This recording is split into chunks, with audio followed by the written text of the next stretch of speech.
నమస్తే, నేను Kavitha. Welcome to I dream news. ఈ మధ్య కాలంలో తరచుగా వినిపిస్తున్నటువంటి ఒక అంశం వివాహేతర సంబంధాలు. ఎందుకని అవి ఈ మధ్య తరచుగా వినిపిస్తున్నాయి? వివాదాస్పదం ఎందుకు అవుతున్నాయి? అవి విపరీతమైనటువంటి పరిణామాలకు ఎందుకు దారితీస్తున్నాయి?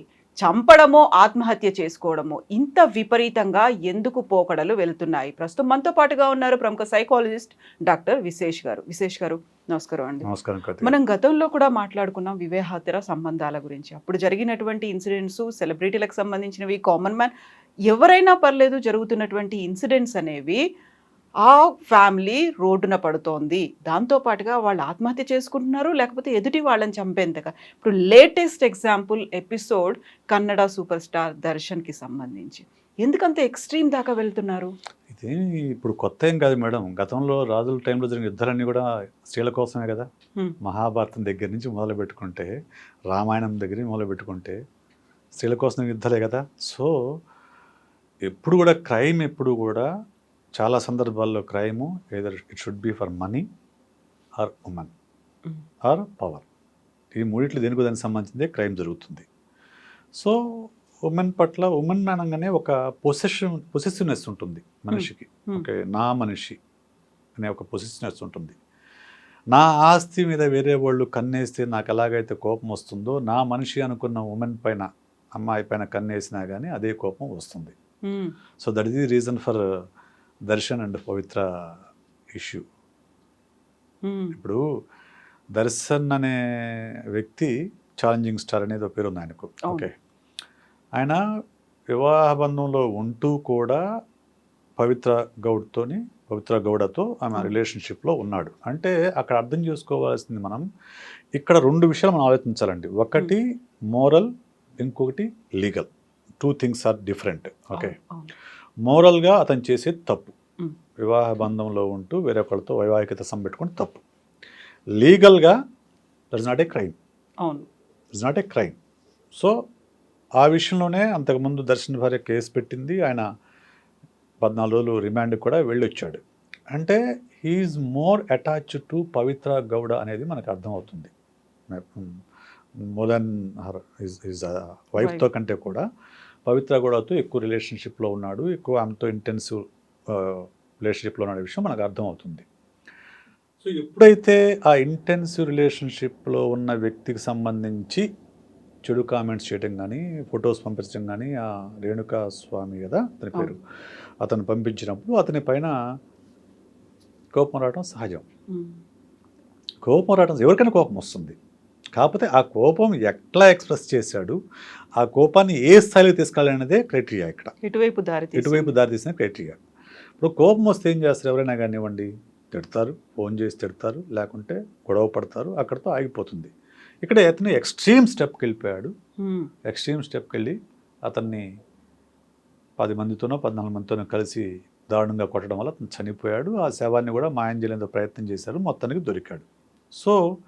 So many factors are there in this case. So many factors. ఒకటి, అసలు పెళ్ళైనా కానీ ఇంకొక వివాహ బంధంలోకి ఎందుకు వెళ్తారు, ఇంకొక సంబంధంలోకి ఎందుకు వెళ్తారని ఒకటి. రెండోది fans hero worship or celebrity worship syndrome. మూడవది సోషల్ మీడియా. ఈ 3 కోణాలు దీంట్లో ఉన్నాయి మనకు. ఈ 3 కోణాలు మనం డిస్కస్ చేసుకోవాల్సిన అవసరం. ఎగ్జాక్ట్లీ. ఇప్పుడు ఆ ఫస్ట్ వివాహేతర సంబంధం పెళ్ళయింది, బట్ ఆ ఇంట్రెస్ట్ కలిగిందా, వాళ్ళు లివింగ్ ఇన్ రిలేషన్షిప్లో ఉన్నారు అనుకున్నప్పుడు ఇద్దరు సెలబ్రిటీస్, ఫ్యాన్ ఫాలోయింగ్ ఉంది, వాళ్ళు ఏం చేస్తున్నారు అనేది పబ్లిక్కి తెలిసిపోతుంది. వాళ్ళు పెడుతున్న పోస్టింగ్ల వల్ల కావచ్చు, లేకుంటే వచ్చేటువంటి న్యూస్ వల్ల కావచ్చు. వాళ్ళకు ఉన్నటువంటి ఫ్యాన్స్ కొంతమంది హర్ట్ అవుతారు, కొంతమంది వీళ్ళని కూడా ఓన్ చేసుకుంటారు. మా దర్శన్ అనే ఫీల్ ఎలా ఉంటుందో అలా పవిత్ర కూడా అలా ఓన్ చేసుకున్న వాళ్ళు ఉంటారు. బట్ ఇది ఎక్స్ట్రీమ్ కనిపిస్తుంది. రేణుకా స్వామి వీళ్ళిద్దరి వైపు కాకుండా ఫస్ట్ వైఫ్ వైపు ఆలోచించాడు. అక్కడ ఒక సాఫ్ట్ కార్నర్ డెవలప్ చేసుకున్నాడు. ఈమె వల్లే కాపురం కూలిపోయింది అనేది. అక్కడ దాకా బాగానే ఉంది, ఓకే, అభిమానం ఉండొచ్చు, ప్రేమ ఉండొచ్చు, కానీ అది ఎక్స్ట్రీమ్ స్టెప్ దాకా వెళ్ళిపోవడం అనేది, దానికి వీళ్ళు పోలీస్ని అప్రోచ్ అవ్వచ్చు, సైబర్ క్రైమ్ దగ్గరికి వెళ్ళొచ్చు, లేకుంటే కనీసం ఆ నెంబర్నైనా బ్లాక్ చేయొచ్చు కదా. అది కాకుండా ఇంత దూరం వెళ్ళడం ఏంటి అసలు? అంటే ఇక్కడ ఒకటి ఉందండి, ఎవరైనా కానీ సెలబ్రిటీస్కి కొంచెం సెల్ఫ్ ఎస్టీమ్ చాలా ఎక్కువ ఉంటుంది, నార్సిస్టిక్ లెవెల్లో ఉంటుంది అనమాట. ఎందుకంటే నేను హీరో నేను, ఓకే, సో నేను హీరో అనేది ఇప్పుడు వీళ్ళు ఎక్కడికి వెళ్ళినా కానివ్వండి, వాళ్ళని షూటింగ్కి వెళ్తే అయ్యా సార్ బాబు గారు అని గౌరవిస్తూ ఉంటారు. ఎప్పుడైతే ఇటువంటి మన చుట్టూ ఉన్న ప్రతి మనిషి నాకు ప్రత్యేకమైన ఐడెంటిటీని ఇస్తూ ప్రత్యేకంగా గౌరవిస్తూ ఉన్నారో నా సెల్ఫ్ ఎస్టీమ్ అనేది ఇన్ఫ్లేట్ అవుతుంది, బాగా పెరుగుతుంది.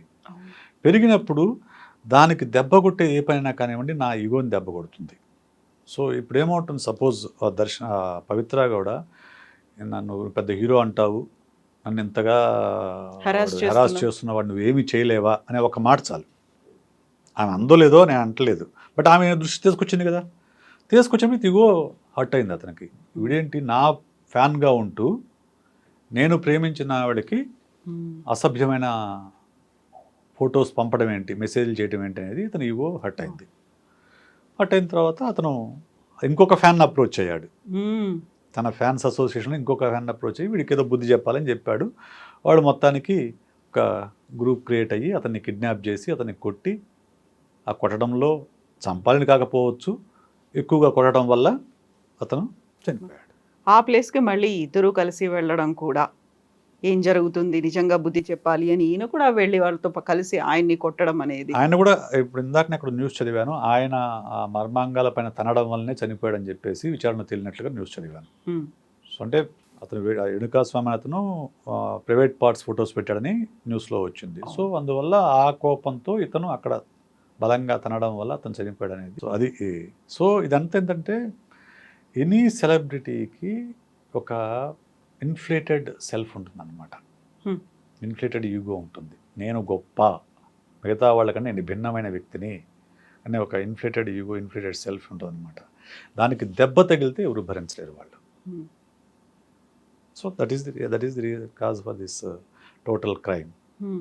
సో అంత పవర్ఫుల్ అంటే ఒక పొజిషన్లో ఉండే ఒక సెలబ్రిటీ స్టేటస్ ఉన్న వాళ్ళకి ఉన్నటువంటి సర్కిల్ కూడా చాలా పెద్దగానే ఉంటుంది. వాళ్ళకి పోలీస్ డిపార్ట్మెంట్లో తెలిసిన వాళ్ళు ఉంటారు, లేకపోతే పబ్లిక్ గవర్నమెంట్లో తెలిసిన వాళ్ళు ఉంటారు. వాళ్ళకి చెప్తే ఆయన్ని తీసుకెళ్లి మాట్లాడడమో ఇంకోటో అవుతుంది. బట్ చేసిందే ఒక తప్పు, దాని మీద ఇంకొక తప్పు చేస్తే పరువు పోతున్నాడు అనుకోవచ్చు కదా. చెప్తే ఇప్పుడు పోలీస్కి అప్రోచ్ అవ్వచ్చు. పోలీస్కి అప్రోచ్ అవ్వాలంటే ఇప్పుడు సపోజ్ దర్శన్ పోలీస్ని అప్రోచ్ అవ్వాలంటే సో పవిత్ర గౌడ్తో తనకున్న రిలేషన్షిప్ని ఓపెన్ చేయాలి.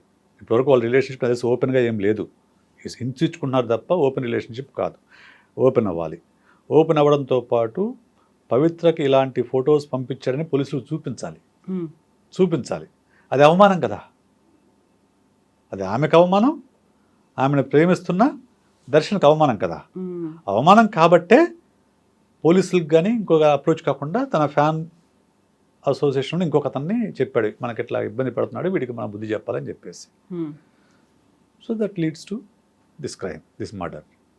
ఇప్పుడు మనం ఉన్న సొసైటీలో మా హీరో ఏమన్నా చేశాడు, దాన్ని ఫాలో అవ్వాలి, అనుకరించాలి. Either it may be hair style కావచ్చు, డ్రెస్సింగ్ కావచ్చు, ఏదైనా వాళ్ళు ఏదైతే బాడీ లాంగ్వేజ్ ఉంటుందో దాన్ని అనుసరించే వాళ్ళే చాలా ఎక్కువగా కనిపిస్తున్నారు. ఒక మ్యాడ్ ఫ్యాన్ ఫాలోయింగ్గా తయారైపోయింది. మా హీరో చేశాడు ఇలా, మేము చెయ్యొచ్చు అనే ఆలోచన కూడా వస్తుంది కదా. రావచ్చు, ఎందుకంటే హీరో అదే సెలబ్రిటీ వర్షిప్ సిండ్రోమ్, అది హీరో వర్షిప్ అని అంటాం కదా. సో దాంట్లో ఏముంటుంది, వీలైనంత వరకు హీరోని అనుసరించాలని ఫ్యాన్స్ ప్రయత్నం చేస్తారు. సో ఆ హీరోని ఒక్క మాట అన్నా కానీ తట్టుకోకుండా ఆ హీరోని ఎవరైనా తిడితే వాళ్ళ మీద గొడవకి వెళ్ళి వాళ్ళ ప్రాణాలు తీసే సందర్భాలు కూడా మనం చూసాం. ఇంతకుముందు ఫ్యాన్స్ మధ్య గొడవలు జరిగి చంపేసుకున్న సందర్భాలు చూసాం. అంతా కూడా ఏంటంటే ఒక హీరో పట్ల పిచ్చిగా ఆరాధనా భావాన్ని పెంచుకోవడం. ఆ హీరో ఒక మనిషి కాదు, దైవాంశ సంభూతిని నమ్మడం. ఆ హీరోకి ఏవో మనకు మామూలు వాళ్ళకంటే భిన్న అతిథి శక్తులు ఉన్నాయి, సూపర్ మ్యాన్ అనే ఒక అభిప్రాయాన్ని ఏర్పరచుకోవటం. సో ఏర్పరచుకొని వాళ్ళని దైవాంశ సంభూతులుగా చూస్తుంటారు. ఆ హీరో అంటే ఏమనుకున్నాం అని చెప్పేసి. సో ఆ హీరోకి ఒక మాట అన్నా కానీ తట్టుకోలేకపోవడం. లేకుంటే ఇప్పుడు ఈ కేసులో ఉన్న ఇంకొక ఫ్యాన్ ఉన్నాడు కదా, రేణుకాస్వామి, అతనికి ఏం సంబంధం, అసలు అతనికి ఏమీ సంబంధం లేదు. కానీ తాను అభిమానించే హీరో తనను పిలిచి తన సమస్యను చెప్పుకొని నా సమస్యకు పరిష్కారం నువ్వు చూపించాలని అడిగినప్పుడు అతని సెల్ఫ్, అతని యొక్క ఈగో ఎంత హీరోకి నేను హెల్ప్ చేస్తున్నా, మా హీరో నన్ను వచ్చి నాకు ఫోన్ చేసి నాతో మాట్లాడి నా సమస్యను నాకు చెప్తే నేను నా హీరోకి హెల్ప్ చేస్తున్నా అనేది ఎక్కువ అతనికి ఈగోని ఫ్లేరప్ చేస్తుంది. సో అందువలనే అతను క్రైమ్ అని తెలిసినా కానీ దాంట్లోకి ఇన్వాల్వ్ అయ్యాడు. తన ఇన్వాల్వ్ అవడం కాదు, తనతో పాటు ఇంకొక 10 మందిని ఇన్వాల్వ్ చేశాడు. ఇన్వాల్వ్ చేసి బయటపడదు అనుకుంటారు ఎవరైనా కానీ. క్రైమ్ చేసే ప్రతి ఒక్కళ్ళు కూడా ఇది బయటకు రాదనే ఉద్దేశంతోనే చేస్తారండి. ఆవేశాలతో చేసే క్రైమ్ వేరు, ఇవి ప్లాన్డ్గా చేసిన క్రైమ్స్. ఇవి ఆవేశంతో చేసిన క్రైమ్ కాదు. ఆవేశం అంటే ఏంటి? ఎవరో గొడవ పడుతున్నప్పుడు, సడన్గా గొడవ పడుతున్నప్పుడు వాడు ఆవేశంతో కర్ర తీసుకునో, కత్తి తీసుకునో, లేదంటే ఒక రాయి తీసుకునో కొడితే చనిపోయారు అనుకోండి, అది ఆవేశంతో చేసే క్రైమ్. ఇవి ఆవేశం చేసిన కాదు కదా, చాలా ప్లాన్డ్గా చేసిన క్రైమ్స్. ఇవి బయటపడమనే ఉద్దేశంతోనే చేస్తారు ఎవరైనా కానీ క్రిమినల్. కానీ నిజంగా పోలీసులు కనుక దృష్టి కేంద్రీకరిస్తే ఏ క్రైమ్ అయినా బయటపడుతుంది. సో ఒక సెలబ్రిటీ స్టేటస్ అంత ఆరాధనాపూర్వకంగా లక్షలాది మంది చూస్తూ ఉంటారు. ఏ మూమెంట్ ఒక అడుగేశారు లేకుంటే ఒక మాట మాట్లాడారు అంటే అంత వైరల్గా వెళ్ళిపోతుంది అనుకున్నప్పుడు, నన్ను ఫాలో అయ్యే వాళ్ళు ఇంతమంది ఉన్నారు అనుకున్నప్పుడు ఎంత రెస్పాన్సిబుల్గా ఫీల్ అవ్వాల్సినటువంటి అవసరం ఉంటుంది? నువ్వు రెస్పాన్సిబుల్గా ఫీల్ అయ్యే హీరోస్ ఉంటారు, ఇర్రెస్పాన్సిబుల్గా బిహేవ్ చేసే హీరోస్ ఉంటారు. కొంతమంది ఏంటంటే నాకు వచ్చిన హీరో ఆ ప్లేస్ని జాగ్రత్తగా కాపాడుకోవాలని చూస్తారు. కొంతమంది మనం హీరో ప్లేస్లో ఉన్నాం కాబట్టి మనం ఏం చేసినా చెల్లుతుందనే దృష్టితో చూస్తారు. It difference person to person మారిపోతుందండి. పర్సన్ టు పర్సన్ మళ్ళీ మారుతుంది అది. సో కొంతమంది హీరోలు జాగ్రత్తగా ఉంటారు, కొంతమంది హీరోలు ఇర్రెస్పాన్సిబుల్గా ఉంటారు. సేమ్ టైం ఫ్యాన్స్ కూడా ఇప్పుడు అవుతున్నటువంటి సోషల్ మీడియా వేదికగా అవుతున్నటువంటి, గతంలో రోడ్ల మీద కొట్టుకునే వాళ్ళు సినిమా థియేటర్ దగ్గర పోస్టర్ల దగ్గర చించుకోవడాలు, కాకపోతే రక్తాభిషేకాలు, ఇలాంటివన్నీ ఈ ఎక్స్ట్రీమ్ కూడా చూసిన తర్వాత ఇప్పుడు ఈ ట్రెండ్ అనేది, ఇప్పుడు కనిపించినటువంటి ఈ పరిస్థితి అనేది సోషల్ మీడియాలో విపరీతమైన ట్రోలింగ్ జరుగుతుంది, అబ్యూజివ్ లాంగ్వేజ్ యూజ్ చేస్తున్నారు. అది ఇంకో రకమైన ఎక్స్ట్రీమ్ స్టెప్. అప్పుడు ఏంటంటే అప్పుడు సోషల్ మీడియా లేదు కాబట్టి డైరెక్ట్గా 1-to-1 ఫైట్ ఉండేది.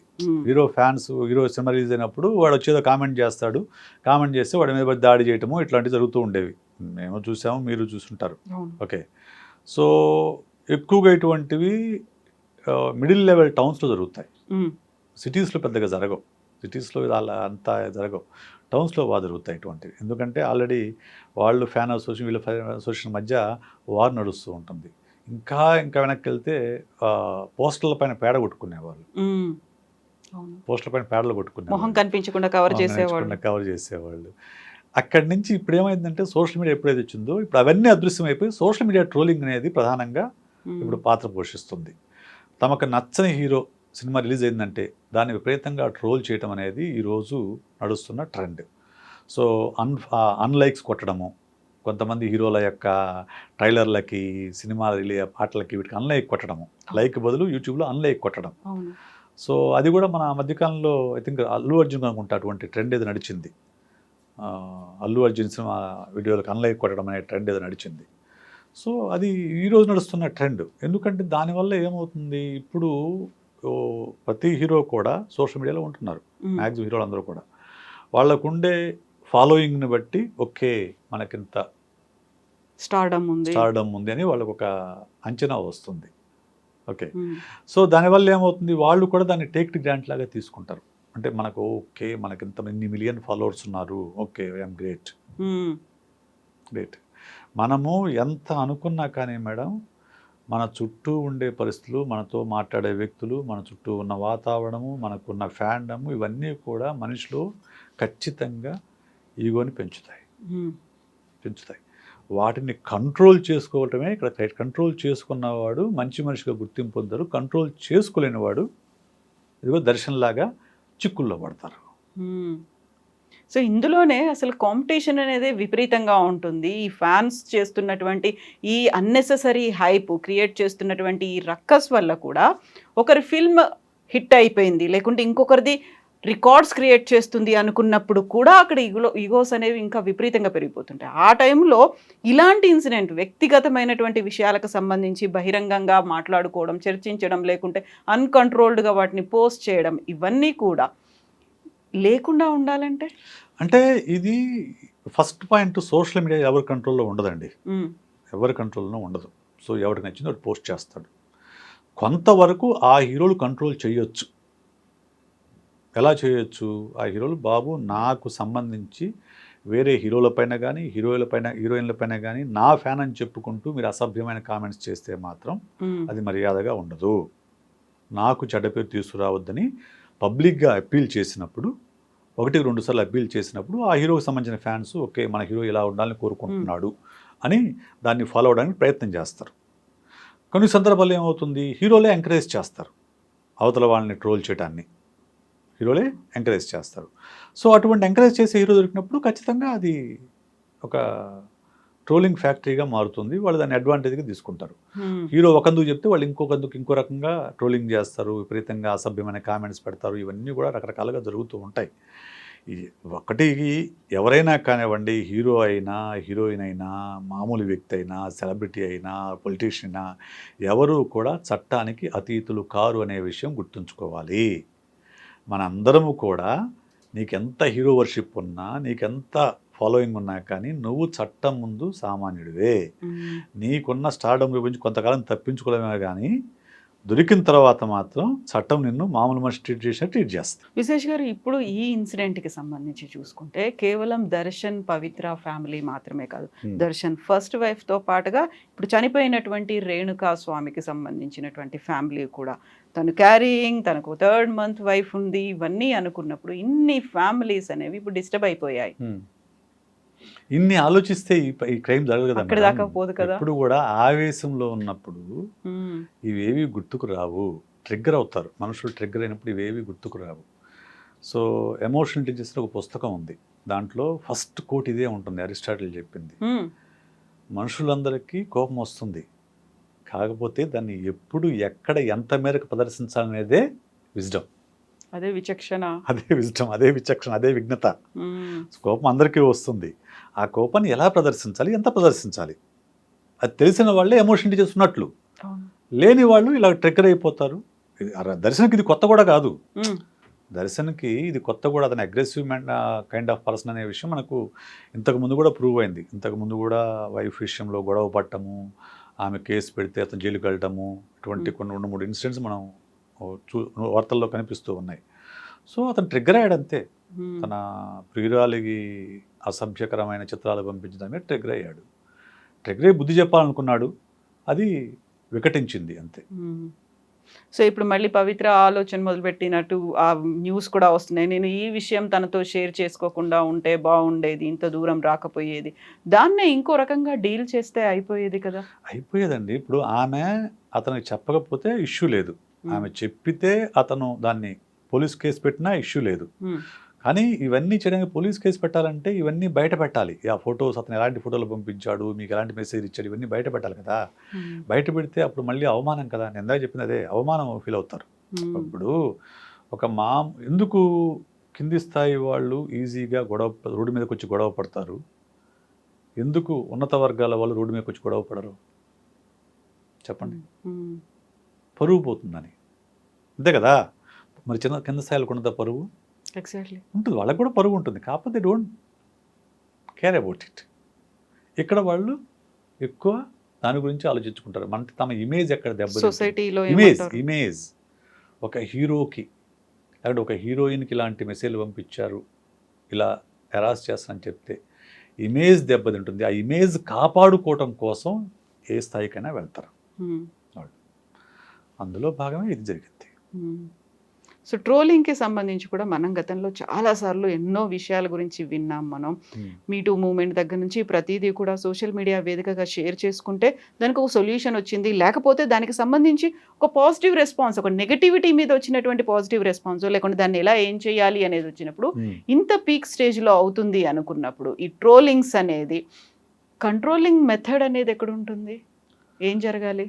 ట్రోలింగ్కి కంట్రోలింగ్ సాధ్యం కాదు మేడం, ప్రాక్టికల్గా సాధ్యం కాదు. ఎందుకు అని అంటే ఎవరు ట్రోల్ చేస్తున్నది ఎవరు చెప్పలేరు, ఎందుకు ట్రోల్ అవుతుంది కూడా చెప్పలేరు అసలు.